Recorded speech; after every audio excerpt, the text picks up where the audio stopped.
Ika-66 na kabanata. Magkaingay kayong may kagalakan sa Diyos, buong lupa. Awitin ninyo ang kaluwalhatian ng kanyang pangalan. Paluwalhatiin ninyo ang pagpuri sa kanya. Inyong sabihin sa Diyos, napakakakilakilabot ng iyong mga gawa. Sa kadakilaan ng iyong kapangyarihan ay magsisuko ang iyong mga kaaway sa iyo. Buong lupa ay sasamba sa iyo at aawit sa iyo. Sila'y magsisiawit sa iyong pangalan. Kayo ay magsiparito at tingnan ninyo ang mga gawa ng Diyos. Siya'y kakilakilabot sa kanyang gawain sa mga anak ng mga tao. Kanyang pinagiging tuyong lupa ang dagat.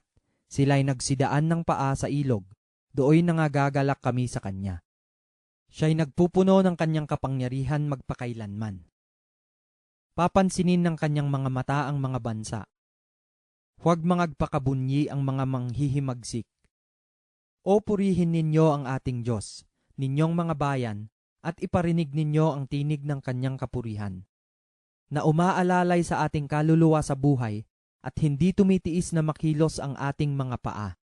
Sapagkat ikaw, O Diyos, tinikman mo kami. Iyong sinubok kami na para ng pagsubok sa pilak. Iyong isinuot kami sa silo. Ikaw ay naglagay ng mainam na pasan sa aming mga balakang. Iyong pinasakay ang mga tao sa aming mga ulo. Kami ay nangagdaan sa apoy at sa tubig, ngunit dinala mo kami sa saganang dako. Ako'y papasok sa iyong bahay na may mga handog na susunugin.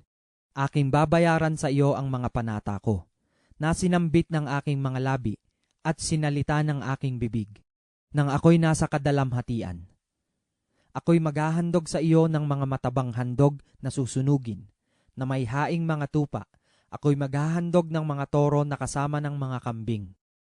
Kayo'y magsiparito at dinggin ninyo, ninyong lahat na nangatatakot sa Diyos, at ipahahayag ko kung ano ang kanyang ginawa sa aking kaluluwa.